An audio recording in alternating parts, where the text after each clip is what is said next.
Okay guys, I'm pretty excited. They are finished. They're so beautiful. I'm really in love with them.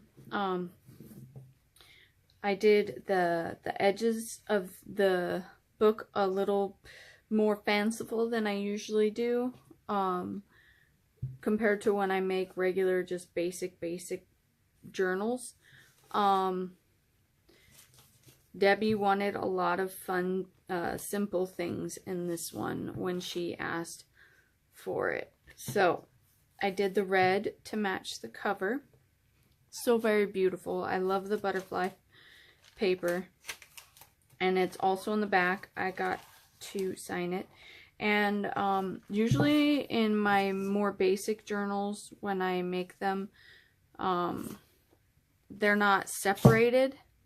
On this one, it is separated, so you can stash little goodies in there, Miss Debbie. So this is more to like a traditional style book, as opposed to just being glued in. Lots of lovely pages, so pretty. And she wanted me to sew some packets, like in my last, I can't remember, Amethyst Dreams journal. I had a lot of fun with that one. It was designed with purple and with the French Riviera kind of inspired vineyards theme. And at the time I was really into the Palace of Versailles, and she really liked those pockets. So there's really, I took and I did the same thing here, and I added those big old pockets. So, and this one has a 1.5 inch spine, very chunky, very thick. I'm loving this journal. So, and then of course there's the Rose O' the River. I love how grungy this book is. I mean, it even looks like it was actually kind of eaten by the mices. When I got it, it was in pretty rough shape, so I broke it down real nice. I added in the cheesecloth to really bind it together well, and it turned out to be a wonderful idea. I love the very grungy feel that it gives it, and of course it still has its holes here that gives it the extra grungy feel. I love it. And we got another red to match the cover. It's got birds and some butterflies and some different type of flowers, and very basic on the inside. But again, I installed those big mouth pockets on the sides. And the wonderful thing about the way I like to design these is there's no pockets or anything in them. So you can design whatever you want, Miss Debbie. I know you're going to have fun with these. And just glue them straight in. So that's what I really, really love to do. Oh, give me a moment and I'll show you what I mean. So I grabbed, oh, here's the trash truck. I grabbed the triangle pieces here because I'm finally going to get around to showing you that short tutorial that I wanted to show you. But I have a bunch of pieces here I've been working on, and just cutting little shapes and sizes out of my scraps. This one will be a tag, but something like this is going to be a pocket. So what I love to do is I'll cut out pieces like this, and I'll decorate them how I want, with anything that can be ran through the sewing machine. So, you know, I'll put pieces of paper, maybe some lace, some cheesecloth, and I'll take Fabri-Tac and I'll glue the pieces into place. And then after I'm done with the Fabri-Tac, I will run it through the sewing machine. And then when you're done running it through the sewing machine, I'll say stitch it along here. Then I'll take it after that and I'll glue it right into my journal. And you still have your stitch work, and it saves the page on the back side for whatever else you want to do. So like if you wanted to write here and here, it's going to save it.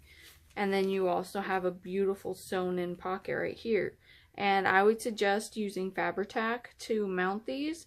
It's the best glue I've worked for multiple different styles, pockets, things like that. And it's really heavy duty, so no matter how chunky your pocket is, generally with the Fabri-Tac, it will stay. And because it has the stitch work reinforcing it, and then you glue to the stitch work, it just holds it in place that much better. Another thing I found that when you're stitching and you leave an end like this, sometimes, depending on how it comes out, I'll take a little bit of Fabri-Tac and put it on the back of the stitch to reinforce the stitch, make sure it's not going to go anywhere, especially if you end up cutting off the strings. For some of you guys who hate strings on your journal and you want to cut them, before you cut them, I would suggest reinforcing it with just a dab of Fabri-Tac to make sure that it's not going to unwind. It really, really does help in the long run. And so my final thing before I go, there's the back. I mean, isn't that just, I love it. It came out so pretty. And I like how broken in this journal is. Even with as much glue, like see this one doesn't have a gap. Even with as much glue as I've installed with this journal, I think because it's older, it's just really flimsy. And I'm not like flimsy, like crappy, but like smooth and moves easy. Of course, I just got done gluing this, so it's gonna stiffen up a little bit as soon as the glue fully dries, but it's still a lot smoother than my traditional journals. So get yourself a nice nail file. I've been talking about these for a while. I get them from Sally Hansen's, especially if you have a membership there. I'm not promoting the membership, but I go down there all the time to get my gel nail polish stuff when I actually do my own nails. I don't go to the shop. It's way too darn expensive. They have these for like 80 cents to $1, especially if you have a membership. If not, they're like $2-3. So it's a little worth it, especially if you go down there and buy quite a bit of stuff a lot. Or like I'll go down there when I have a good amount of money and I'll buy in bulk. And that's when I'll get the membership. It'll really be worth it usually. So you take your, I usually like to line up all of my paper, and I will try and file it all at the same time. I don't really want to file this because I already dyed it with inks, so I don't want to pull that ink out. But like these haven't been done yet, and there's a couple of tricks and some things you should know. So see, like this end, it's already rugged. I think I did sand it a little bit already. But if you can see,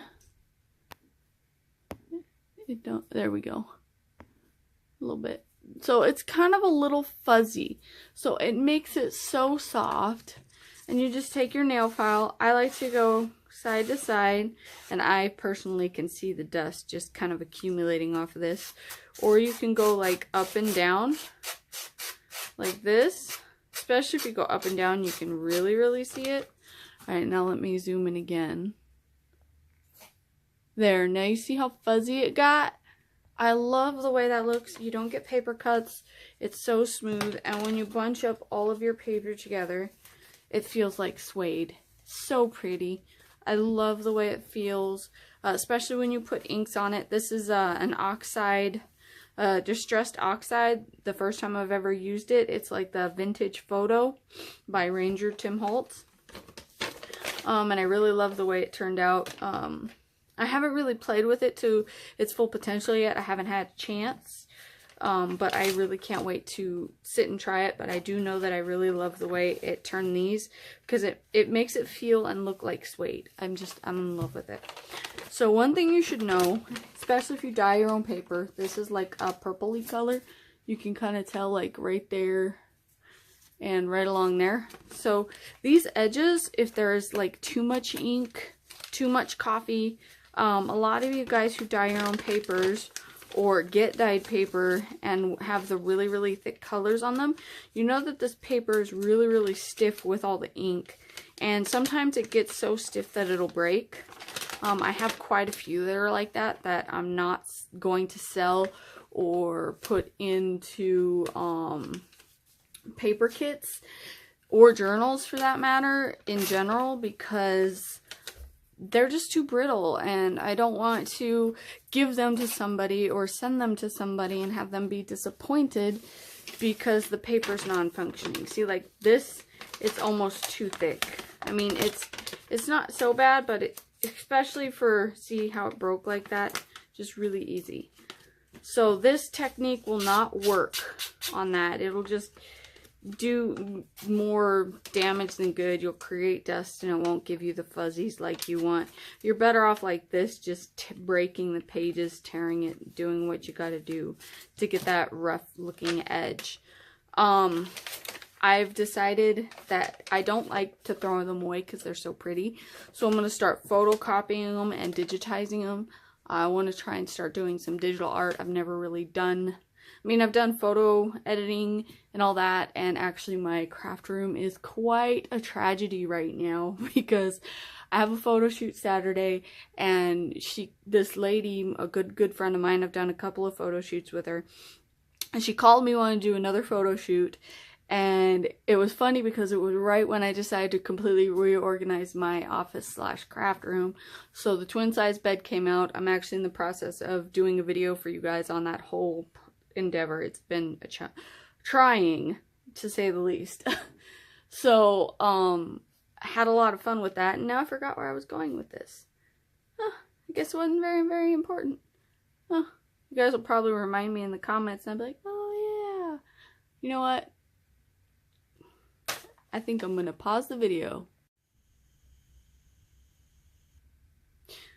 So, as I was saying, I ended up completely reorganizing the craft room, so I'm kind of cramped right now. But long story short, I got the whole entire south wall completely cleaned off and new beautiful white curtains put in. You guys should remember that video if you are on my channel as a regular. Then, now it looks gorgeous. It's ready for this photo shoot, and I can't wait to sit and play with my camera again. It's been a long time. And I've done like photo editing and stuff like that, but I've never officially done like digital art or digital ephemera or any of that sort of thing. So hopefully here pretty soon I'll be playing with that a little bit and seeing what I can come up with. I hope you all enjoyed this video. I hope you loved all of these pretties. There were a lot of gorgeous journals that have come out recently. I'm still working on a big old batch of journals for next time.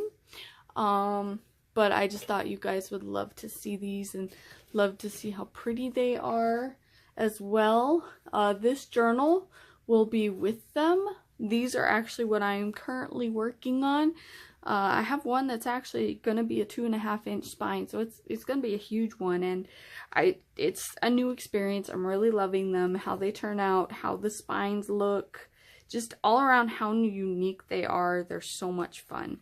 So if you want to see this journal, please check out I think it was the last video that I uploaded on Wednesday. And definitely stay tuned because there's going to be more like that one. And they're going to be kind of in this style. Very vintagey, very cool. I think that's pretty much it. Packages go out today, so everyone will be excited to hear that their goodies are done and ready to go. Thank you everyone for tuning in. I hope you all have a wonderful afternoon, and I'll let you guys know. Please don't ask to see the photos from the photo shoot.